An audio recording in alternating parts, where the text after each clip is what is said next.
Good afternoon, of course. Welcome to our event. After a bye week, it's kind of nice to be back and to see you guys again. We're very pleased to have two fine scholars with us today, and to sake the audience, I'll go through the just a quick format of our debate. Usually we start off with a 12-minute introduction, and our guest speaker, Professor Snyder, will start us off with that. Then we'll go with a 12-minute introduction by Professor Oesterle, and then a 10-minute rebuttal by each side, again in the same order. Following that exchange, the speakers will take questions from the audience. And on behalf of the Federalist Society, of course, I'd just like to once again welcome you to our event entitled The Financial Crisis, Causes and Consequences. Professor David Snyder, American University, and our own Professor Dale Oesterle. Professor Oesterle, I'll start with his introduction. It's probably well known to you guys all. He is the Gilbert J. Reese Chair in Contract Law here at Moritz. Like me, he earned his MA or his BA at the University of Michigan. Professor Oesterle, however, also stayed on to earn an MPP and a JD from the University of Michigan. He's taught at Cornell Law School and in law schools in both New Zealand and Australia. His research work primarily concerns matters of entrepreneurship, bankruptcy, and securities regulations. Beyond his many academic accomplishments, he is a veteran vintage race car driver, and of course he's our faculty advisor here at the Federalist Society. Professor David Snyder was appointed Professor of Law at Washington College of Law at American University in 2007, and was appointed Director of the Business Law Program in 2008. He graduated summa cum laude from Tulane University Law School in 1991, and he's been a law professor at Tulane, Indiana University of Bloomington, and Cleveland Marshall College of Law. He's also been a visiting professor at law schools in Boston University, College of William & Mary, and after graduating law school, Professor Snyder served as a clerk to the Honorable John Dewey of the U.S. Court of Appeals for the Fifth Circuit, and he consequently joined the firm of Hogan & Hartson in D.C. as an associate. Professor Snyder's teaching interests include contracts and commercial law, including their international and comparative aspects. Please join me first in welcoming Professor David Snyder.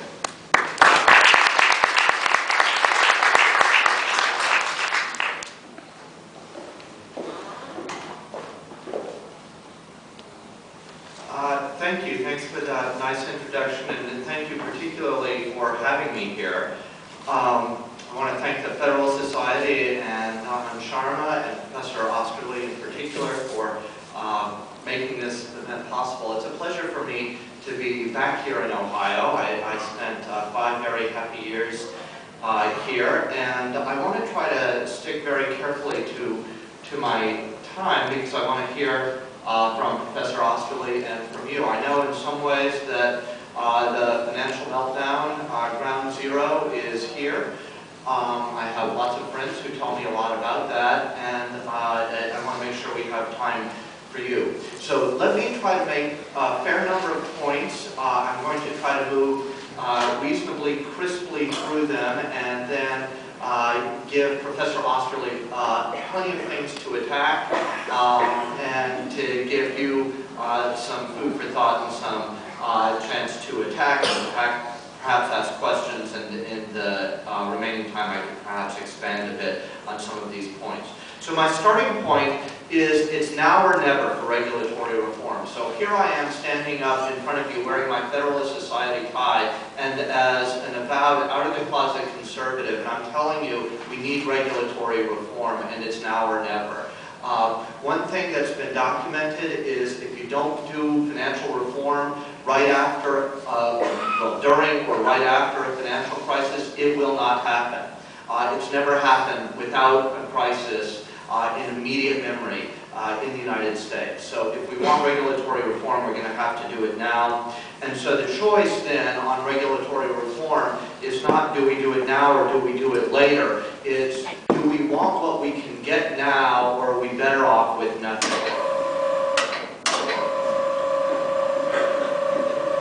Okay, so I'm really unpopular already. My second point, I want to talk about blame. It's actually not so much that I want to, but I feel like the conversation can't get going until we deal with blame. Everybody wants to know what caused the financial meltdown. And I think for conservatives, the sharp question is this market failure or regulatory failure? And the answer, I think the honest answer to that is both, but I think the important one to be sharp and clear about this is market failure. Regulatory failure is there, but I don't think that's what really caused this. So let me be frank about a few things. First of all, there was fraud, and there were fraudsters. There were evil people out there doing bad things. And so far as I'm concerned, I'd be happy enough to have all those people shot.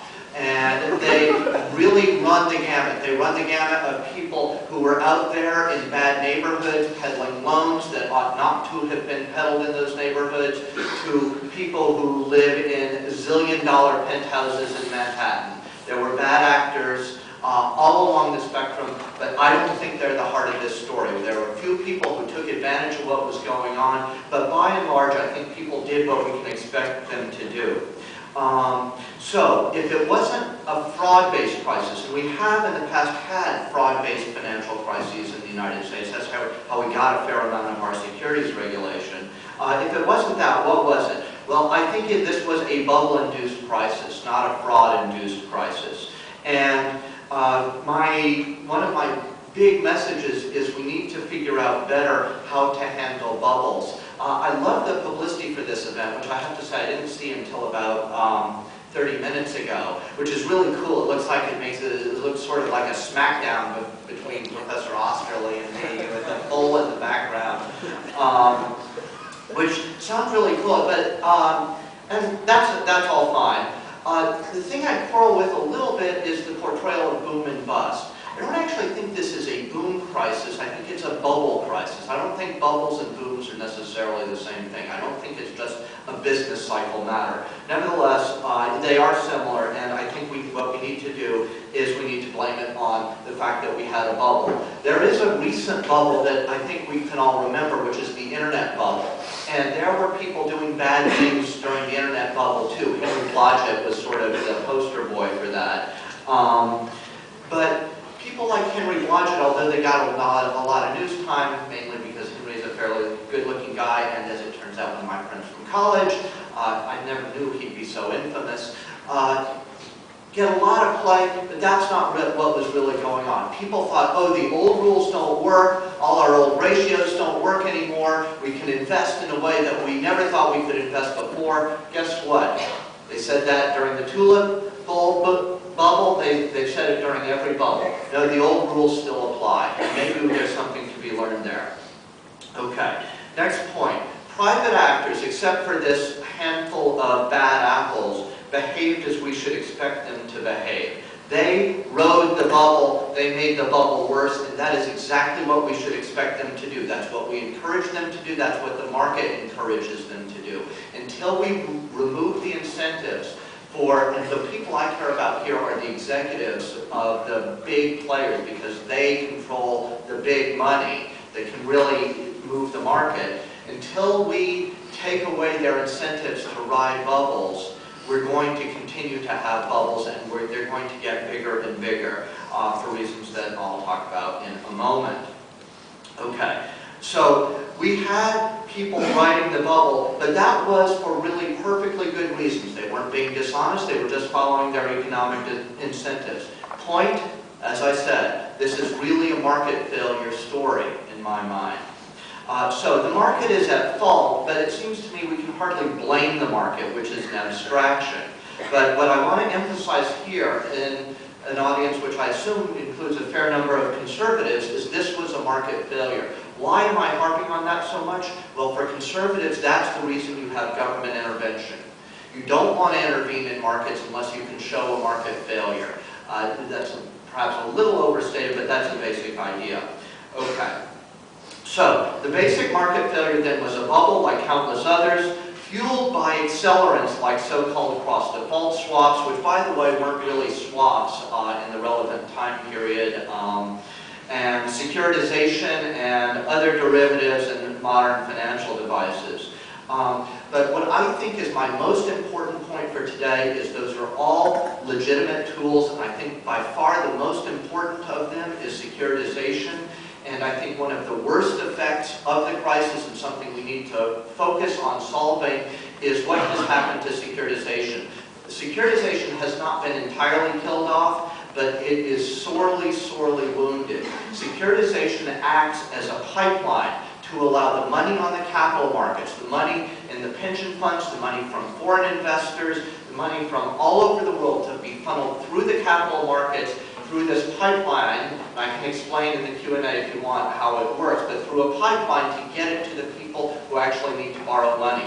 That increases the money supply, it lowers interest rates, makes for much more efficient transactions. One of the reasons we had such a terrible credit crunch as part of the financial crisis was the shutdown in securitization. And there's a lot to be learned about how to manage securitization. There's other stuff we could talk about with respect to cross-default swaps and derivatives that can get a little technical, and Dodd-Frank actually does do some helpful stuff on derivatives, although I don't want to concentrate on Dodd-Frank. I think we need to go beyond that. But if we want a metaphor here, what I want to say is that securitization and some of the derivatives and other things are like gasoline. They fuel the fire. But gasoline is an incredibly useful, even essential product in our economy. The whole United States would shut down and we'd have a depression beyond imagination if we all had to give up gasoline tomorrow. Okay? That being said, gasoline is dangerous. We need rules to keep gasoline away from fires. We actually have rules about keeping gasoline away from fires. We don't pay much attention to them most of the time, but most people know we ought to keep gasoline away from fires because it can make them spread, it can lead to horrible arson, gasoline even can explode. That's what happened here. We had an explosion, it was fueled by some of these accelerants, but that doesn't mean we should ban these important financial crises any more than we should ban axes after we have an axe murder. Okay. That's blame. That's a little bit about what to do about it, but I have a little bit more to say in my remaining 3 minutes.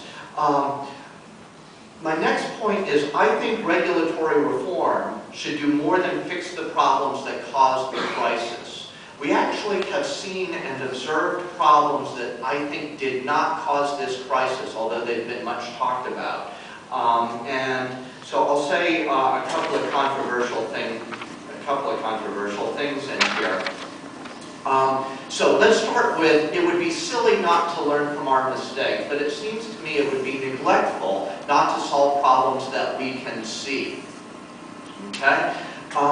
I am a conservative. I want to limit regulation to market failures, but I don't want to just solve the last crisis. I think we've learned some things that didn't cause this crisis, but could cause the next one, and I'd like to do something about getting rid of the next crisis as well. One is, I think we can give incentives to some of the companies and executives to change the incentive to ride the bubble. I think we can give incentives or maybe even requirements to have so-called skin in the game. Now, here's where I'm going to say something really which I think is quite controversial. I don't think the absence of skin in the game caused this crisis on the evidence that has come out so far. One of the reasons the banks needed rescuing is they had too much skin in the game. They were holding all manner of terrible toxic assets. They had plenty of skin in the game. The only response I've heard, and I was at the Financial Crisis Inquiry Commission hearings on this, the only response I've heard to my question about this, how are you saying that they had no skin in the game, is that the claim by some is that the banks held toxic assets generated by others, and the stuff they held that was their own, they had already discounted. If that's true, that would be a good response to me, but I have not seen that documented yet. And one thing we know is they held plenty of their last tranche, lowest quality assets. Okay? And I've been afraid to say that publicly until recently, until I found out they had such a weak response to me. So I'm saying it now. I used to think ratings agencies were a cause. I think ratings agencies did all manner of terrible things. They may have been a little bit of the cause here, but I don't think they were really the cause of this crisis. That's pretty controversial too, right? They were lying through their teeth, it seems like, and they had all manner of bad incentives. Yes,